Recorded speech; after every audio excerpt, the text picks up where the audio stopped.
पर यहां पर देखिए एक और क्लैरिफिकेशन आ रही है, उपभोक्ता पर इसका असर नहीं पड़ेगा। एक्साइज ड्यूटी का एक हिस्सा कृषि सेस के तौर पर कृषि क्षेत्र में लगाया जाएगा। तो जो 28 रुपए अभी एक्साइज ड्यूटी के तौर पर आ रहे थे डीजल में, उसमें से 4 रुपए कृषि सेस के तौर पर कृषि क्षेत्र में लगा दिया जाएगा। अच्छा, तो ये रिकैलिब्रेशन है with in the own money revenue generated. हाँ, पेट्रोल पर 2.5 रुपए और डीजल पर 4 रुपए वो जो एक्साइज दी जा रही थी उसमें से ये पैसा अब कृषि सेस के तौर पर जाएगा। संदीप जी मैसेज ये दे रहे हैं कि आप लोग जिनकी सेस का पैसा स्टेट से शेयर नहीं होता है, मैं आपको बता दूं। तो सेस का पैसा शेयर नहीं होता है, इसलिए सेस लगाया जाता है, ड्यूटी नहीं लगाई जाती है। और ये भी बताया जा रहा है जिनका हमदर्दी है, जो बॉर्डरों पर डटे हुए हैं, जो आंदोलन के 68 दिन हो गए हैं कि देखिए आपके लिए हमने ये इंतजाम किया, और जो लोग इनको सपोर्ट कर रहे हैं उनको बताया जा रहा है भैया आपको पैसा दीजिए इनके लिए, इनको हम सपोर्ट करना चाहते हैं। लेकिन मैं समझता हूं अगर आम आदमी की बात करें, हेल्थ के तो किया, हेल्थ पे डबल कर दिया, उससे भी ज्यादा किया है एक्सपेंडिचर को, लेकिन उसमें 40,000 करोड़ जो है वो वैक्सीन के लिए है, ठीक है ना, 35,000 करोड़ है। अगर एक्सपेंडिचर को ले जाने का ट्रांसपोर्ट का तो वही हो जाएगा। 700 मिलियन लोगों को आपको वैक्सीनेट करना है हर्ड इम्यूनिटी के लिए, पर पर्सन 500 रुपया है। इसका मतलब यह है कि आप सारे लोगों को फ्री दे रहे हैं। क्या जरूरत है, जब ये upper class and middle class जिसमें हम लोग बिलोंग करते हैं, हमने मास्क पे एक हफ्ते के लिए खर्चा किया है 600 रुपया। क्या 600 रुपया ये नहीं देना चाहिए था? क्या हम ये नहीं कह सकते कि एक्सपेंडिचर जो है सिर्फ गरीबों को वैक्सीन फ्री दिया जाएगा? ये मुझे लगता है पॉपुलिज्म है। नहीं, मैं आपकी बात से डिफर करता हूं, क्योंकि अगर आप आंकड़े देखें, हमारी टोटल वर्कफोर्स 40 करोड़ आदमियों की, हाँ 43-44 करोड़, 40 करोड़ के आसपास की है जो आंकड़े हैं मेरे पास। उसके अंदर अगर आप देखें 90% लोग 20,000 रुपए से कम की इनकम लेते हैं। 90% 40 किसान 8,670 रुपए की। अभी मैं वर्कफोर्स की बात कर रहा हूं, अभी मैं उस पर भी आऊंगा। आपका 97% की जो पॉपुलेशन है वर्कफोर्स की, उसकी इनकम 40,000 से भी कम है।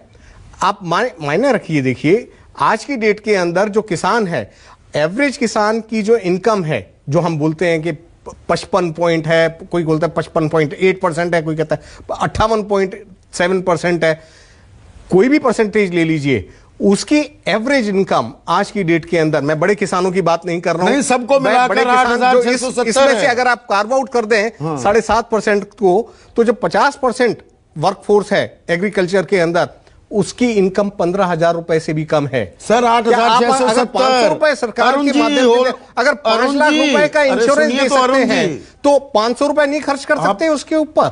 मैं आंकड़ा बता रहा हूं आपको, 8,670 रुपए की आमदनी है किसान की, 8,670 रुपए।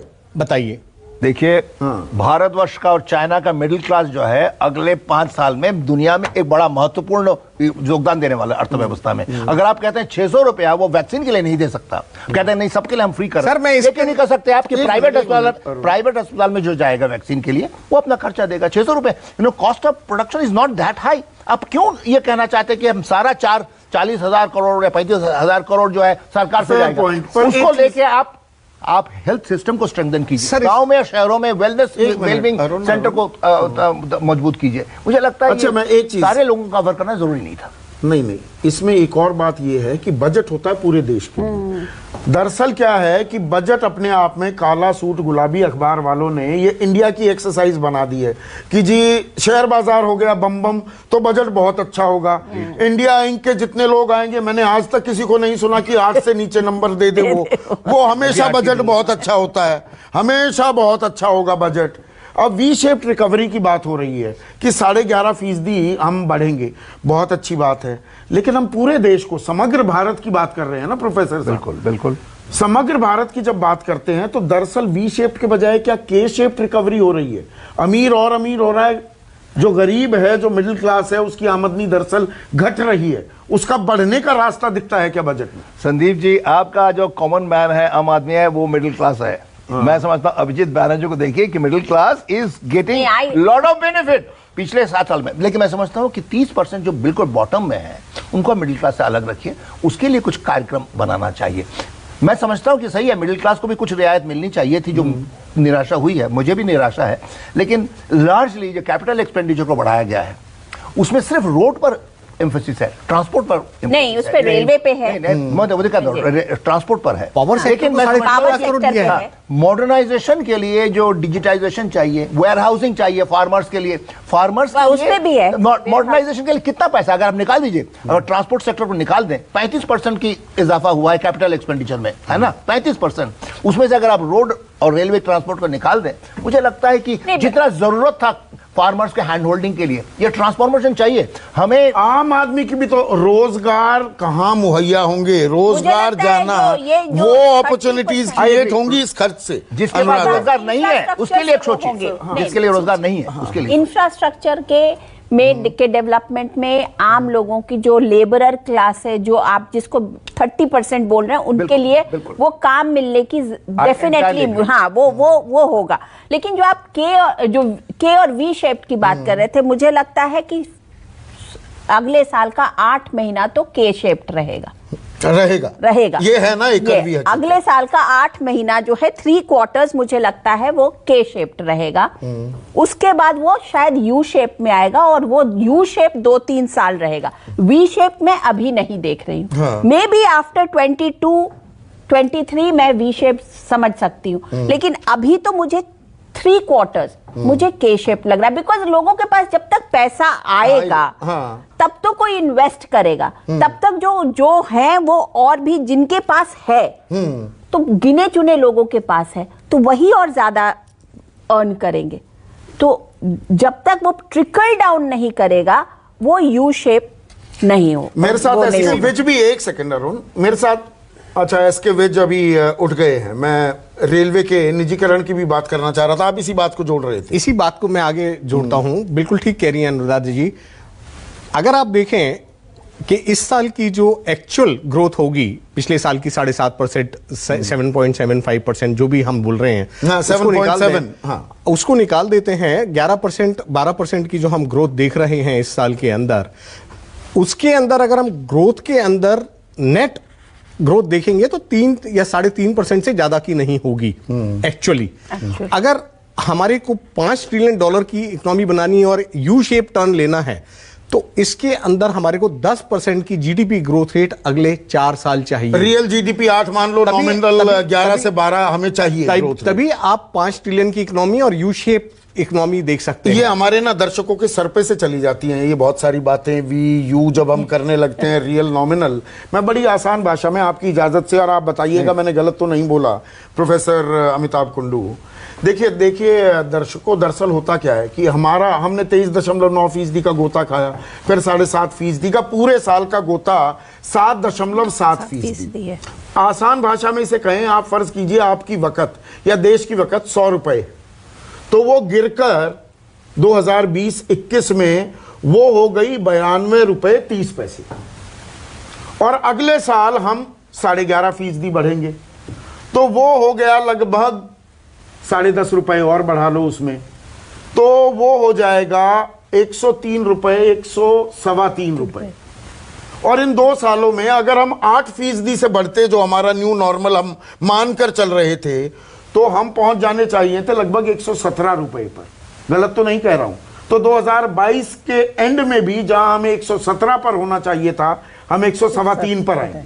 ये हकीकत है ना। बीच में कुछ आया ना, कोरोना बोल रहे हैं। नहीं, मैं ये कह रहा हूँ, ये कह देना हम 11.5 तो सब कुछ नॉर्मल हो गया, 2 साल बाद भी नॉर्मल नहीं हुआ है। हमें 117 पहुंचने में अभी बहुत वक्त लगेगा। इसीलिए मैं वी शेप तो कही नहीं रही, इसीलिए मैं यू शेप कह रही हूँ। वो नहीं, आपने जो उदाहरण दिया उसी से मेरा मन किया कि मैं ये समझाऊं दर्शकों को समझाना पड़ेगा, क्योंकि आम लोगों को ये चीजें समझ में नहीं आती है कि जीडीपी का रेशियो क्या है। अरे 11.5 कर रहे हैं तो सब कुछ नॉर्मल हो गया, नहीं हुआ है, ऐसा नहीं हुआ है। अनुराधा जी, आपने ये के शेप ग्रोथ की बात की, अभी ऑक्सफैम की एक स्टडी आई है, 1 महीने पहले आई है, उसमें बताते हैं कि के शेप ग्रोथ जो है वो पैंडेमिक पीरियड में शुरू हो चुका है। हाँ, एग्जैक्टली। इनइक्वालिटी बहुत बड़ी है, बहुत बड़ी। भारत में भी इनइक्वालिटी बहुत बड़ी है, वर्ल्ड वाइड बड़ी है। और मैं समझता हूं कि अगर आप सिर्फ इसी पर ध्यान देते कि मिडिल क्लास को कंज्यूमर उसमें एक कंसेशन दे दें, टैक्स कंसेशन दे दें, और कैपिटल एक्सपेंडिचर को ना बढ़ाएं, मुझे लगता है कैपिटल एक्सपेंडिचर में भी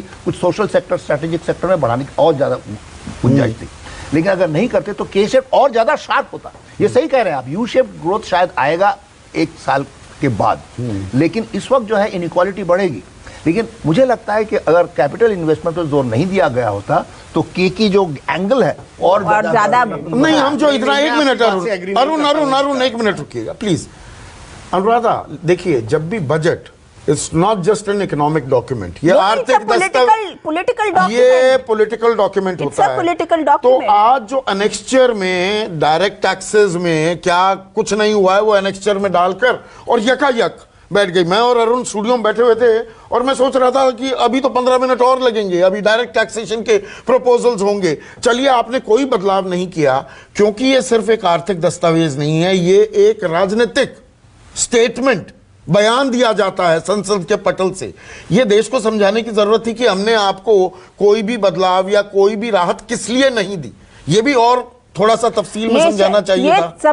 समझा सकते थे, ये भी है कि समझा सकते थे, लेकिन जिन लोगों के लिए टारगेट करके ये बजट बनाया गया है, लेट्स बी क्लियर, उनको इतना अभी उसकी समझ की शायद जरूरत नहीं होगी, क्योंकि उनको हाथ में तो अभी पैसा चाहिए। उनके हाथ में ये 30% जो आप कह रहे हैं ना, बिलो द पावर्टी लाइन, या जो भी कह दीजिए, poverty line is not the right word, but नहीं, वो भी 22-25 आ गई है, वो बढ़ रहा है वो, लेकिन वो उनके लिए बनाया गया है बजट, क्योंकि कॉमन मैन, देश का राजनीति से जुड़े लोग जो हैं, वो कॉमन मैन उनको ही समझते हैं, वो मिडिल क्लास को उतना नहीं समझते। लेट्स बी क्लियर, उनके लिए middle class is not common man.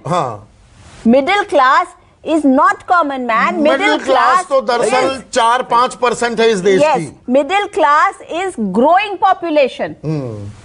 देखिए, ये जो बजट आया है, ये टोटल वर्क फोर्स का अगर आप आंकड़े देखें, जो आईएसओ के आंकड़े मैं देखता हूं, उसका 74% वॉनरेबल सेक्शन कहलाता है। वॉनरेबल जो माइग्रेशन भी हुआ था आपने, वो ये 74% वाला ही था। तो ये टारगेट उसको कर रहा है, माइग्रेशन लेबर को। अगर आपने कहा कैपिटल एक्सपेंडिचर नहीं होता इतना, तो उस माइग्रेशन लेबर के अंदर पैसा हाथ में कैसे आएगा? अभी आपने जीएसटी का जिक्र किया कि टैक्स बढ़ गए, जैसे वित्त मंत्री जी ने बोला कि टैक्स बढ़ गए, सब कुछ नॉर्मल हो रहा है, रॉबस्ट जीएसटी कलेक्शन हो रहा है। ये क्यों हो रहा है? 38 रिसर्च एनालिस्ट ने इसके ऊपर रिसर्च की, जिसका मैं सारांश आपको बता देता हूं बहुत ही सिंपल भाषा के अंदर। कोविड के टाइम पे हुआ क्या कि आपका जो छोटा व्यापारी था, जो 2 आदमी से लेके और 100 आदमियों तक को एम्प्लॉय करता था, छोटा सा व्यापार चलाता था, दुकान चलाता था, फैक्ट्री चलाता था, अपना एक रोजगार करता था, उसकी टोटल सप्लाई लाइन डिस्टर्ब हो गई। उसका कैश फ्लो, जिससे पैसा लेना था वो पैसा नहीं आ रहा, जिसको पैसा देना था वो आके खड़ा हो गया। प्रोडक्शन हो नहीं रही थी, लॉकडाउन हो गए थे, उसका टोटल व्यापार ठप हो गया। आप दिल्ली, बॉम्बे, कलकत्ता, मद्रास, चेन्नई, बेंगलोर से 50 किलोमीटर निकल जाइए, आपको लोकल लेबल्स नजर आएंगे, आपको नेशनल लेबल्स नजर नहीं आएंगे। वो जो लोकल लेबल्स थे वो खत्म हो गए, उनकी प्रोडक्शन खत्म हो गई, या उनकी प्रोडक्शन बहुत डिस्टर्ब हो गई, उनकी सेल्स खत्म हो गई। उसको ऑक्यूपाई किसने किया? हिंदुस्तान लीवर ने, फाइजर ने, आईटीसी ने। ये ऑर्गेनाइज सेक्टर के जो बड़े बड़े प्लेयर्स थे, उस लोकल लेबल्स की सेल उन्होंने खा ली। और लोकल लेबल्स की सेल खाने से, क्योंकि वो ऑर्गेनाइज सेक्टर में थे, वो उनका जीएसटी, उनकी सेल्स, उनके प्रॉफिट बढ़ गए। और ये आपको दर्शाता है कि जो आपके बैंकिंग के भी आपके आंकड़े आते हैं कि हमने इतना लोन बढ़ा दिया, इतना लोन दे दिया। अगर आप लिस्टेड कंपनियों के आंकड़े देखें, इंटरेस्ट कॉस्ट लिस्टेड कंपनियों की पिछले 1 अप्रैल से लेके अब तक 3% जो कॉस्ट ऑफ प्रोडक्शन में होती थी, 1.5% रह गई है। 1 मिनट अरुण, आपको रोक रहा हूं। केंद्रीय मंत्री नितिन गडकरी कुछ बयान दे रहे हैं बजट के बाद, उनको सुनते हैं।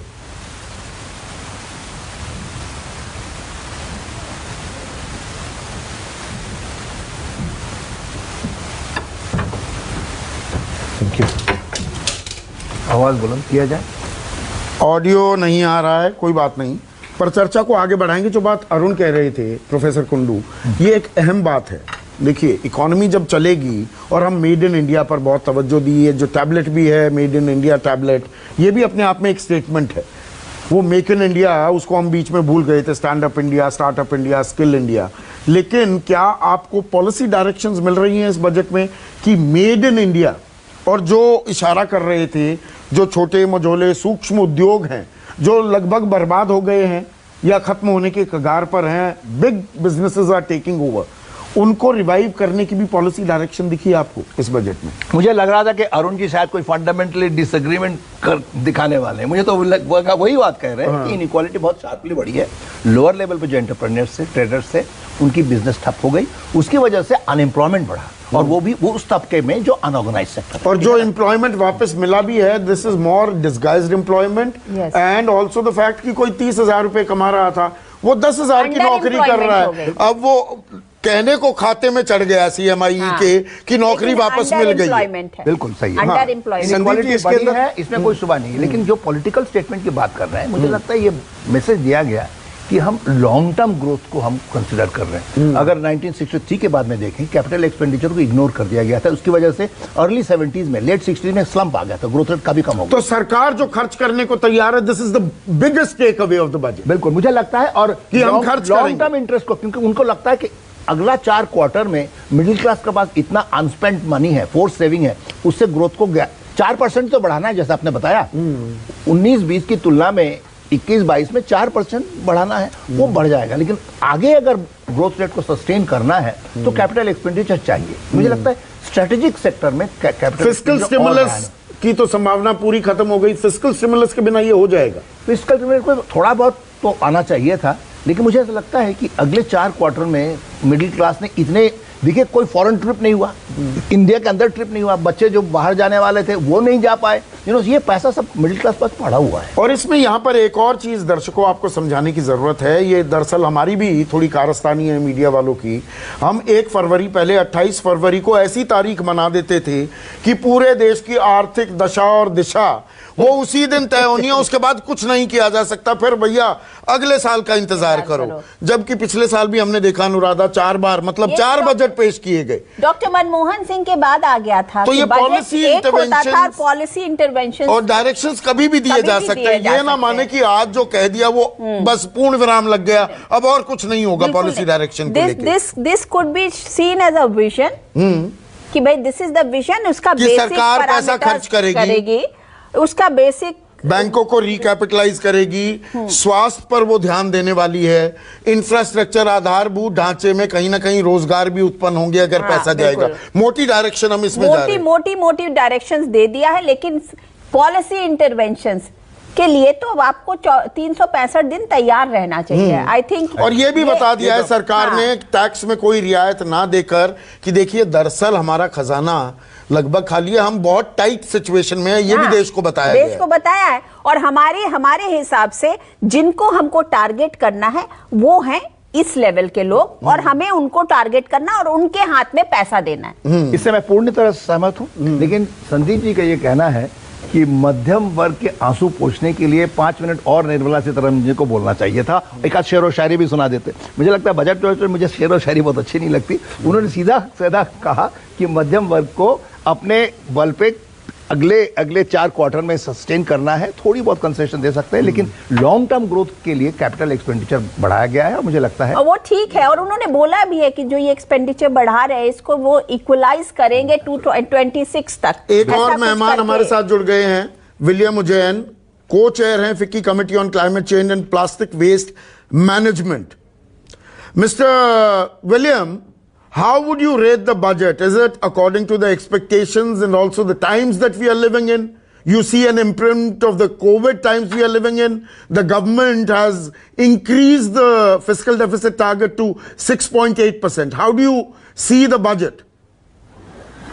Yeah, thank you very much. I think in particular, if I look at the co-chair that I have with Vicky for the Committee on Climate Change and Plastic Waste Management, I was particularly pleased to see the focus that's being brought in on Swachh Bharat to tackle the single-use plastics, air pollution, segregation of waste, I think here in particular, the government of India has made great progress by introducing last year the draft of the EPR framework, which would be a great contribution to the segregation of waste. And if that will be approved soon, that will be a big step forward for industry. I also believe with the intent that is there on single-use plastics, that was clearly called out, and the reduction in air pollution, with the investment that goes behind that, some real big improvements can be made in India in the years to come. And I believe there that again, the rules that are being set out by the government of India, if these will be applied uniformly across states, the issues that we're facing currently can be tackled in the most efficient and fastest way. So I'm really looking forward to how that will play out and come to life, and look forward how we as FICCI can contribute to that in the months and years to come. William, and I'd also like to take some international perspective from you when the government of India is stretching the fiscal deficit targets to about 6.8, while the World Bank, the IMF mandated limit should have been about 3.5%, should be about 3, in fact, in the coming years. So how would the international community react to it, and especially the rating agencies? They might clap for a while, but we are BBB minus, one step above the risky category. How would the international rating agencies react to India reacting to COVID times, that we have to spend more money, even if we are stretching our purse strings? Yeah, I think what we see is that definitely an investment in the economy, considering the times that we're in, not just in India, but in the rest of the world as well, it is very much needed. And if I see where the government is focusing on, with, for example, what I just mentioned in terms of the Swachh Bharat, but if we see the investments that are being made in the public health sector, what is being made on infrastructure, what is being done in transportation with the investments that are coming through in railroad, I see this is very positive.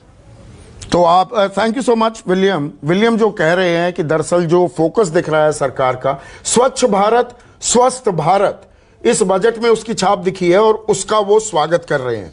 मेरे साथ image गुरु और पत्रकार भी रह चुके हैं दिलीप चेरियन जुड़ गए हैं।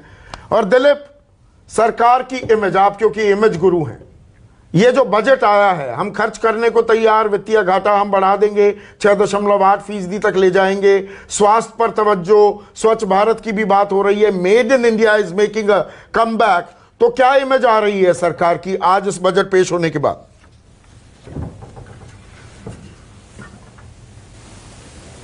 अहम इमेज आ रहा है।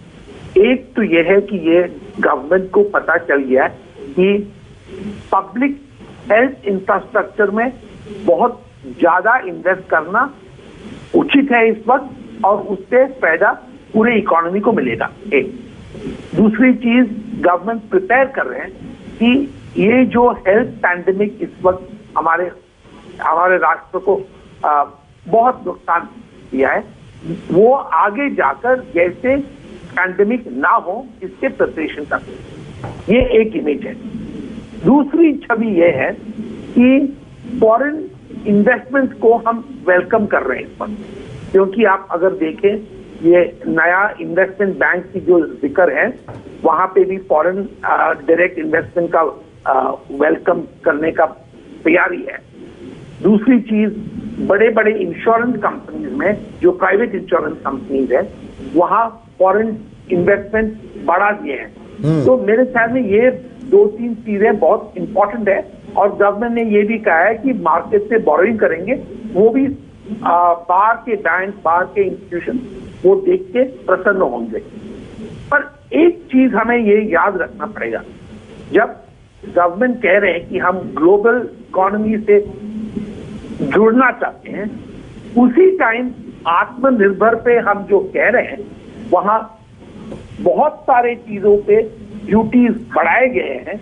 मेरे ख्याल में आत्मनिर्भर तो अपनी जगह में बहुत अहमियत है, पर अगर हमें ग्लोब से संबंध रखना है, सिर्फ इन्वेस्टमेंट ही नहीं चलेगा, क्योंकि अगर हम ड्यूटीज बढ़ाते हैं तो मेरे ख्याल में बाहर की कंपनीज को ये लगेंगे कि इंडिया में ब्यूटी वॉल बना रहे हैं। आप बहुत ही अहम बात कह रहे हैं दिलीप, मैं बीच में थोड़ा सा इंटरवीन कर रहा हूं। आपने बहुत ही अहम मुद्दे को उठाया है और अभी मैं 2 दिन पहले डॉक्टर नरेश त्रेहान और डॉक्टर अरविंद लाल के साथ इंटरव्यू कर रहा था और हम कोरोना वॉरियर्स की क्या उम्मीदें हैं वो चर्चा कर रहे थे और एग्जैक्टली यही पॉइंट डॉक्टर अरविंद लाल और डॉक्टर नरेश त्रेहान ने उठाया था कि देखिए हम कहते हैं हम मास्क बनाने लगे, वेंटिलेटर बनाने लगे, ये भी हमें कोरोना काल में याद आया 70 साल आज़ादी के बाद। और जो छोटी मोटी मशीन्स भी है ना, सारा सॉफ्टवेयर बन रहा है बेंगलुरु में, गुरुग्राम में, हैदराबाद में, लेकिन मशीनें बनकर आ रही हैं यूरोप से और अमेरिका से और उन पर ड्यूटीज हैं 35 से 42 से 49% तक। इसीलिए यहां मेडिकल केयर भी महंगी है। सॉफ्टवेयर हमारे बनाए हुए हैं, मशीन हमें लानी पड़ रही है यूरोप से, अमेरिका से, और उन पर ड्यूटियां बहुत ज्यादा हैं।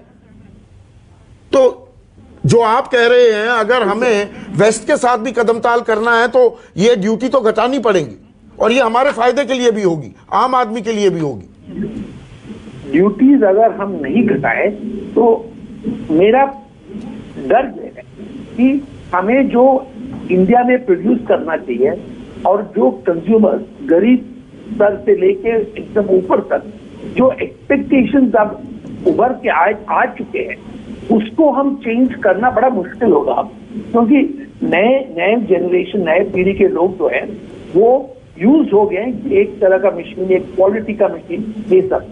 ये आत्मनिर्भरता तब वैलिड था जब नेहरू ने वो सेल्फ रिलायंस वाली बात कर ली, पर अब जो है ग्लोबल इकोनॉमी का इंटीग्रेशन सिर्फ और सिर्फ फाइनेंशियल इंटीग्रेशन से नहीं चलेगा, क्योंकि प्रोडक्ट इंटीग्रेशन भी बहुत जरूरी है।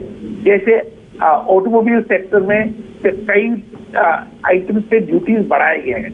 बहुत सारे डिटेल्स अगर आप देखेंगे तो आपको पता चलेगा कि ये, और मुझे पता चल रहा है कि ड्यूटीज बहुत बढ़ा चुके हैं और इससे देश का नहीं, प्रोटेक्शनिज्म आजकल बज़वर्ड हो रखा है। 1 मिनट दिलीप, राजीव पोद्दार भी इंडस्ट्री लीडर हैं, वो हमारे साथ जुड़ गए हैं। राजीव पोद्दार, जो बात यहाँ पर दिलीप चरियन कह रहे हैं, एक तरफ इस बजट में आत्मनिर्भर भारत का संकल्प लिया जा रहा है, दृढ़ संकल्प, दूसरी ओर हमें विदेशों से भी कदमताल करना होगा, उनसे पैसे भी लेने होंगे, निवेश, हमें विदेश से निवेश आए उनके लिए भी राह आसान करनी होगी।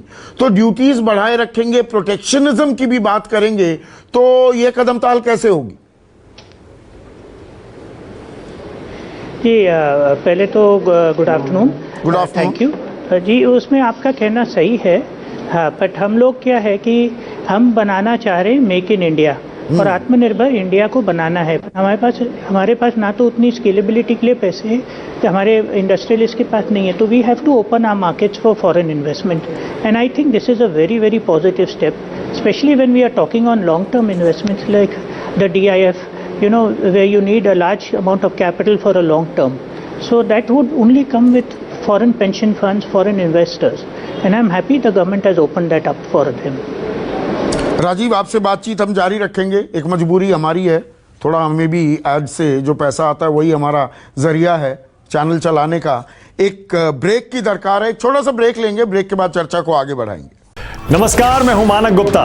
अगर आपको हमारा ये वीडियो पसंद आया हो तो इसे लाइक और शेयर जरूर करें, और हां, हमें सब्सक्राइब और फॉलो करना ना भूलें ताकि आप देश और दुनिया की कोई खबर मिस ना करें।